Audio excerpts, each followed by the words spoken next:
നല്ല സ്വഭാവമായിരിക്കണം, ലുക്ക് വേണം. എന്റെ കയ്യിൽ ചാർട്ട് ഉണ്ട്. ഇതിനകത്ത് 5000 വരെയുള്ള വലിയ സംഖ്യകളുണ്ട്, 500 വരെയുള്ള ചെറിയ സംഖ്യകളും ഉണ്ട്. അപ്പോൾ വലിയ സംഖ്യ സ്ക്രാച്ച് ചെയ്യാൻ ഞാൻ പറഞ്ഞ 2 പേജുകൾ ഓൾറെഡി ഫോളോ ചെയ്തിരിക്കണം. ചെറിയ സംഖ്യകൾ സ്ക്രാച്ച് ചെയ്യാൻ യാതൊരു റൂൾസും ഒന്നുമില്ല. ബ്രോക്കർ സങ്കല്പം ഉണ്ടാവില്ല ഭാവിയിൽ വരുന്ന പെൺകുട്ടി. ആ പെൺകുട്ടിക്ക് വേണ്ട 3 ഗുണങ്ങൾ ഒന്ന് പറഞ്ഞാൽ മതി. നല്ല സ്വഭാവമായിരിക്കണം, ഒന്നായി കാണാൻ കുറച്ച് ലുക്ക് വേണം, പിന്നെ കുറച്ച് ലോയൽ ആയിരിക്കണം. ഓക്കെ, അപ്പൊ 3 ആയിട്ടുണ്ട്. സ്ഥലം ഓപ്പൺ ചെയ്യോ. ഫാസിൽ ക്രിയേഷൻസ് ഫോളോ ചെയ്തില്ല, ലേണിംഗ് പോഡ് കേരളം ഫോളോ ചെയ്തില്ല. വലിയ സംഖ്യ സ്ക്രാച്ച് ചെയ്യാനുള്ള ലക്ക് നഷ്ടമായിട്ടുണ്ട്.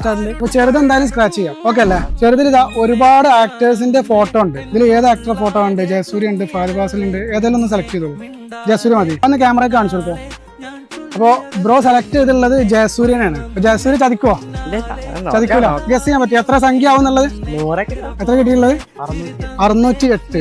ബ്രോക്ക് കിട്ടിയിട്ടുള്ള നമ്പർ 608 ആണ്. 608 വരുന്നത് 250 രൂപ കേട്ടോ. 250 രൂപ കിട്ടിയാൽ ഹാപ്പിയാണോ? ഹാപ്പിയാണ്. കാണുന്ന ആൾക്കാരോട് എന്താ പറയാനുള്ളത്? എല്ലാരും ഫോളോ ചെയ്യാം, സ്ക്രാച്ച് ചെയ്യാം, പൈസ വാങ്ങാം. വലിയ സംഖ്യകൾ സ്ക്രാച്ച് ചെയ്യുകയാണെന്നുണ്ടെങ്കിൽ എങ്ങനെ ഉണ്ടാവും? വലിയ സംഖ്യകൾ സ്ക്രാച്ച് ചെയ്യണമെങ്കിൽ അത്രയും നല്ലത്. അപ്പൊ 2 പേജുകൾ ഫോളോ ചെയ്തിട്ടുണ്ട്. ചെയ്തേക്കണം. ബ്രോക്ക് നമ്മൾ 250 രൂപ GPay ചെയ്ത് കൊടുത്തിട്ടുണ്ട് കേട്ടോ. വീണ്ടും സപ്പോർട്ട് ചെയ്യാം. വീണ്ടും കാണാം. Okay, thank you bro.